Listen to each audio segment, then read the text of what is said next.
Hello, আসসালামু আলাইকুম। Welcome back to my channel. আশা করি সবাই আপনারা ভালো আছেন। আলহামদুলিল্লাহ আমিও ভালো আছি। যদিও বা একটু ঠান্ডা লেগেছে। আজকে সকাল থেকে শুরু করে দিলাম কাজ। আর আজকে কিন্তু একটু ঝটপট একটা রেসিপি শেয়ার করব।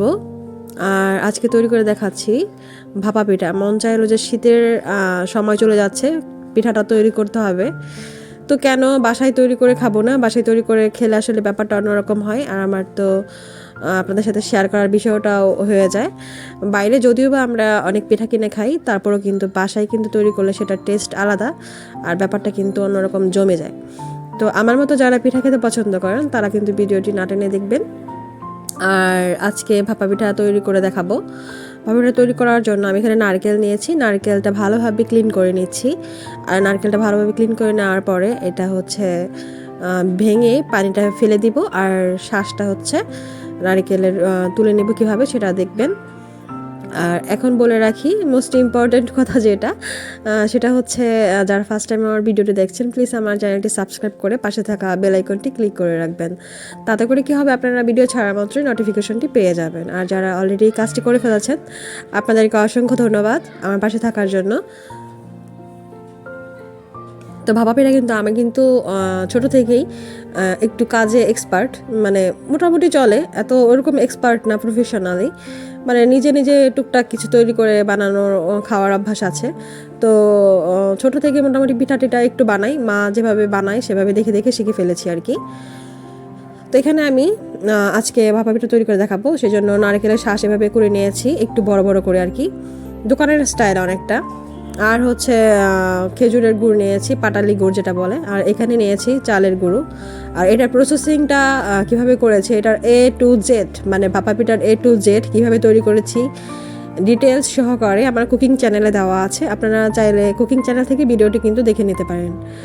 আর কুকিং চ্যানেলে কিন্তু অনেক অনেক পিঠা রেসিপির আছে, আর হচ্ছে অন্যান্য অনেক ধরনের রেসিপি শেয়ার করা হয়। আপনারা চাইলে ভালো লাগলে আমার কুকিং চ্যানেলটি ভিজিট করে আসতে পারেন, আর ভালো লাগলে অবশ্যই ওই চ্যানেলটি সাবস্ক্রাইব করে পাশে থাকতে পারেন। তো এখন চলে যাচ্ছি পিঠা হচ্ছে দিয়ে দেবো। আর এখানে পাতিল নিয়েছি, ভাপ উঠছে, গরম গরম ধোয়া, এই ধোয়ার মাধ্যমে কিন্তু পিঠাটা হয়ে যাবে।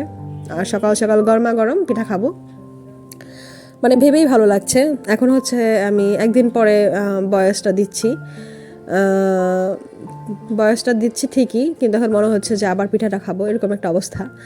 যাই হোক, পিঠাটা হয়ে গিয়েছে। আর এই পিঠাটা কিন্তু হতে 1 মিনিটের থেকেও কম সময় প্রয়োজন, মানে খুব শর্ট টাইমে পিঠাটা হয়ে যায়। আর দোকানের যে পিঠা কি বলবো ভাই, মানে আমার তো আসলে মানে দোকানের যে ছোট ছোট পিঠা এত দাম দিয়ে কিনে খেতে খুব আফসোস হয়, এটা সত্যি কথা। তারপরেও কোনো ব্যাপার না, দাম সব কিছুর বেড়ে গিয়েছে, দাম তো থাকবেই। তো বাসায় তৈরি করলে কিন্তু সে দামের ব্যাপারটা থাকে না। আর হচ্ছে পিঠাটা কিন্তু বিগ সাইজের হয়, নিজের ইচ্ছা মতো বিগ সাইজের পিঠা তৈরি করে নিতে কোনো অসুবিধা হয় না। দোকানের ওই ছোট ছোট পিঠা খেতে আমার আসলে মন ভরে না। আজকে আমি অনেক তৃপ্তি সহকারে বাসায় বসে গরমা গরম পিঠা খাচ্ছি, এনজয় করছি, আমার ব্যাপারটা কিন্তু খুব ভালো লাগছে। আপনারাও যদি আমার মতো এরকম বাসায় গরম গরম পিঠা খেতে চান তাহলে রেসিপিটা ফলো করতে পারেন। আর ফলো করার জন্য কিন্তু কুকিং চ্যানেলে চলে যেতে হবে, সেখান থেকে দেখে পিঠাটা তৈরি করে নিতে পারেন। আর যারা অলরেডি এসব বানাতে পারেন তাদেরকে তো আর কিছু বলার নাই, উল্টা আপনাদের কাছ থেকে আমার শিখতে হবে। যাই হোক, এখন আবার পিঠা তৈরি করে দেখাচ্ছি আরেকটা, আবার পিঠাটা দিব। তার জন্য এখন গুড়টা নিচ্ছি। আর আমি গুড় আসলে একটু মিষ্টিটা একটু কম পছন্দ করি, নারকেলটা কম পছন্দ করি, আমার শুধু শুধু পিঠাটাই ভালো লাগে। তো যাই হোক, ব্যাপার না, এখন গুড় দিয়ে উপরে নারকেল দিচ্ছি, তারপর চালের গুঁড়া দিয়ে, এটা কিন্তু চাপা যাবে না, আলতো হাতে কাজটা শেষ করতে হয়।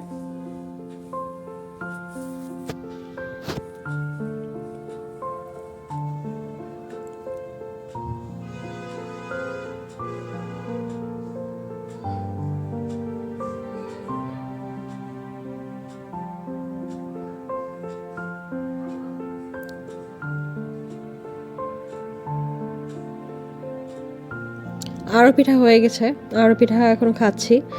আর বাসায় সবাই মিলে একসাথে খাচ্ছিলাম, এনজয় করছিলাম।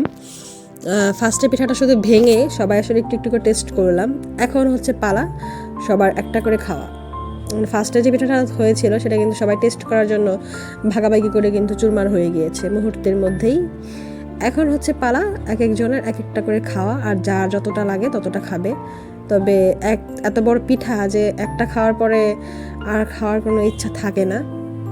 তো আমি কি করেছিলাম, ফ্রিজে কিছু পিঠা রেখে দিয়েছিলাম নেক্সট ডেতে খাওয়ার জন্য। তো দুপুরের খাওয়া দাওয়ার মধ্যে চলে এসেছে, আর দুপুরের খাওয়ার মধ্যে আজকে ছিল খুবই সিম্পল বেগুন ভাজি আর হচ্ছে ফুলকপির পকোড়া। খাওয়া দাওয়া শেষ করে নিয়েছি। সন্ধ্যার দিকে হচ্ছে শপিংয়ে গিয়েছিলাম আমি আর আমার বোন। তো শপিংয়ের জন্য গিয়েছিলাম টোকিও স্কয়ার রিং রোডে, মোহাম্মদপুর টোকিও স্কয়ার রিং রোডে শপিং মলের জন্য, মানে শপিং করার জন্য সব কিছু পাওয়া যায় একটি ছাদের নিচে। এরকম যদি প্লেস খোঁজেন সেটা হচ্ছে টোকিও স্কয়ার, এবং খুবই ভালো ভালো প্রোডাক্ট আছে এখানে। তো সেখানে কিছু কেনাকাটা করার জন্য গিয়েছিলাম, টুকিটাকি, সেরকম স্পেশাল কিছু না। তো খাওয়া দাওয়া করবো না, বাইরে গিয়েছি সেটা তো হবে না। তো ভাবলাম যে একটু সিম্পলের মধ্যে কিছু খাওয়া যাক। তো আমরা এখানে নিয়েছি বাটার নান, আর নিয়েছি হচ্ছে সবজি। আর এখানকার বাটার নান সবজির কথা অন্যরকম, মানে মাংসের থেকেও টেস্ট। আপনারা চাইলে কিন্তু ট্রাই করতে পারেন, আমি বলে দিচ্ছি। এটা হচ্ছে কৃষি মার্কেটের নাহার রেস্টুরেন্টের নাম হচ্ছে নাহার রেস্টুরেন্ট। এটার অনেকগুলো ব্রাঞ্চ আছে, তবে কৃষি মার্কেটে এটাতে আমরা রেগুলার খাই, বাসার কাছে হওয়ায়। তো খাচ্ছি আর হচ্ছে ভাবছি আসলে সবজি দিয়ে জমছে না ব্যাপারটা ঠিকঠাক, চা নিতে হবে। আর চা কিন্তু দুধ চা কিন্তু এটার খুবই জোস, আর দুধ চা খেতে কিন্তু নান রুটি দিয়ে অথবা পরোটা দিয়ে কিন্তু সেই লাগে আমার কাছে। গরম গরম চায়ের ভিতরে নানটা দিলাম, খুবই সফট নান, আর মুখে নিতে একদম মোমের মতো গলে যাচ্ছে। ব্যাপারটা কিন্তু অন্যরকম ছিল, নর্মাল নানের থেকেও কিন্তু বাটার নানটা অনেক বেশি সফট হয়।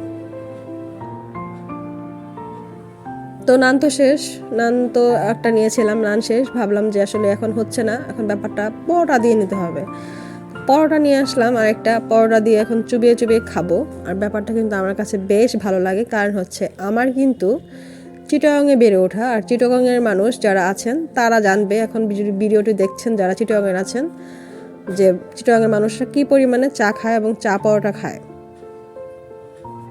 এনিওয়েজ বাসায় চলে এসেছি, বাসায় চলে এসে প্রোডাক্টগুলো কেমন হয়েছে দেখাচ্ছি।